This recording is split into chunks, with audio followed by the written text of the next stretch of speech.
Today we're going to make a grill station with concrete countertops and a pull-out tray for this mini Traeger. The vertical supports are going to be made out of 1" by 3" rectangular tube steel. I just cut this with my angle grinder. I like to clamp the pieces together and use a flap disc so that I can grind the ends nice and even. I laid out the frames and used a scrap piece as a spacer to ensure that the feet would extend past the lower crossbar 1". I then used my MAGSWITCH magnet clamps to hold the pieces at right angles and just tacked in a few welds. Gary, my chipmunk friend, stopped by for a peanut. For the tops of the frames, I'm just going to use 1/4" thick flat bar. The heat from welding can start to move the steel, which is why I put a temporary support in the middle. This is also why I'm just lightly tacking the welds in at first. I checked to make sure that the frames lined up with each other, and then went in and laid down some heavy beads with the welder to make the whole frames super strong. I'm really excited about making my own drawer slide, so I'm starting with some 2" by 1.5" angle, and I'm drilling some holes through it so that I can mount stainless steel ball bearings. The sliding shelf is going to be made out of 1" angle that fits inside the larger angle section.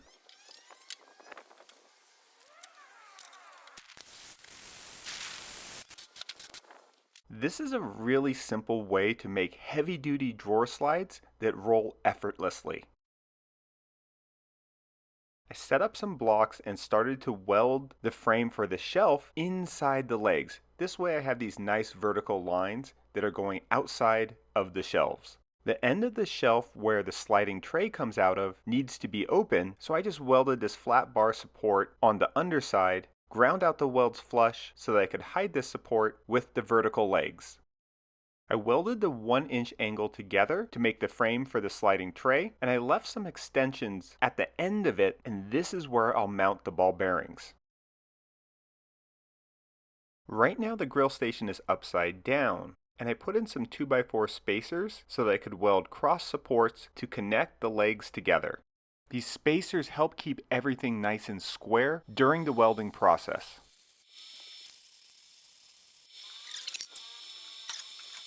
I lowered the shelf to the right height. Once again, this whole thing is upside down, and then welded this middle shelf to the legs. This gives me a nice clear track for the tray to slide into, and I like the way it looks with the vertical elements outside of the horizontal ones. I checked to make sure the sliding tray would fit, and then welded in a stop and an extra support for the middle shelf. This little Traeger is not light, so I welded in some flat bar underneath where the legs would go, and then cut some expanded steel mesh to create a bottom panel for this sliding tray. This grill station is going to be outside at my sister Jessie's house. Be sure to check out her YouTube channel. She's in the process of remodeling it now. And I really want to protect it against the elements. So that's why I started with some RUST-OLEUM rusty metal primer. I then added 2 coats of RUST-OLEUM 2X because I found it in this really nice light gray that just had a tiny tint of blue in it. Traegers typically come in black, and I thought that contrast would just be a little bit too much with the lighter tones of the station, so I took off the hardware, scuffed up the surface with a sanding pad, and then painted it with silver RUST-OLEUM high temperature spray paint. It's actually designed for repainting grills.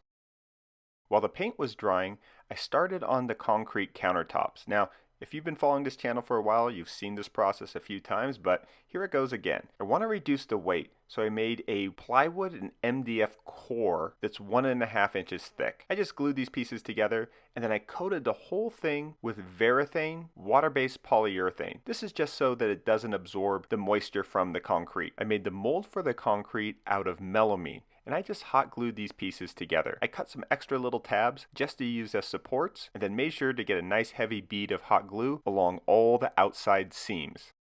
For the inside seams, I just use silicone caulk. I screwed some metal lath to the wood core and I was ready to mix up some concrete. I'm using Quikrete 5000. It's a super strong concrete mix that is rated for 5000 psi. It's inexpensive and has a great color. I mixed it to the consistency of lumpy oatmeal, scooped it into the mold, pushed it down into all the corners, and then added the wood core on top. Now, as you can see, I'm using some weights because the wood really wants to float up on me, and I want it to stay level to the edges of the mold. The other thing I like about using wood cores like this is that you can shake them a little bit to vibrate the concrete and help it settle. Now, I'm okay with kind of a rustic finish to this concrete, but if you want to get rid of all the bubbles, I recommend vibrating it with a reciprocating saw or a hammer drill that has a hammer only function. After letting the concrete cure for 2 days, I just used a mallet to break away the form. Alright, the paint is cured and I'm ready to install the drawer slides. I just use stainless steel nuts and bolts to bolt the ball bearings to the steel angles. I bolted 4 sets of ball bearing to the shelf that's welded in place. These will support the bottom of the sliding tray. The ball bearings that I installed on the sliding tray itself are there for when you pull the tray out and the weight shifts. They will then rise up and make contact with the underside of the angle sections for the welded in place shelf.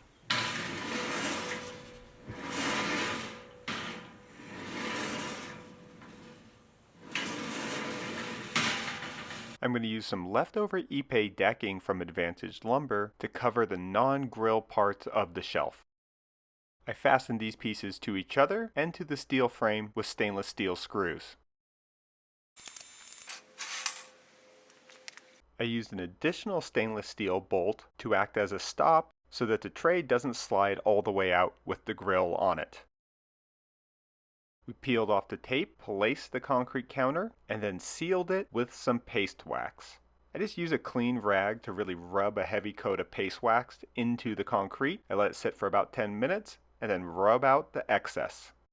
The Traeger grills use a combination of wood pellets and electricity to cook the food. In off-grid locations, I like to use a Goal Zero power pack to power the grill. This power pack can supply hours and hours of grilling, and I can recharge it with either a solar panel or just plug it into my house. Here at Maker Ranch, we're still probably going to use our Traeger Ironwood 650, which is a pretty big grill for our big family dinners, but this cute little one is going to be awesome at Jesse's poop house. What I like the most about this setup though is that it gives you a ton of counter space, and typically with grill station the grill is next to the counters, so the ability for it to slide underneath just makes everything so compact and efficient. I've actually done a few different grill stations, both for other Traegers and for more conventional propane grills, and I'll put links to those in the description box below. To learn more about the concrete products that I use, go to quikrete.com. Oh, and one more thing before you go. We have a new Instagram channel. I'll put a link to that in the description, along with our TikTok. I know, kind of old for TikTok, but what can you do? You gotta stay up with the times.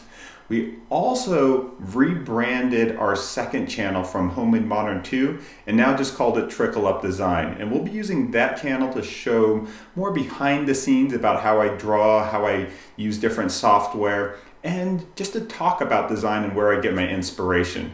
So subscribe to this channel, subscribe to that channel, and thanks for watching. Bye everybody.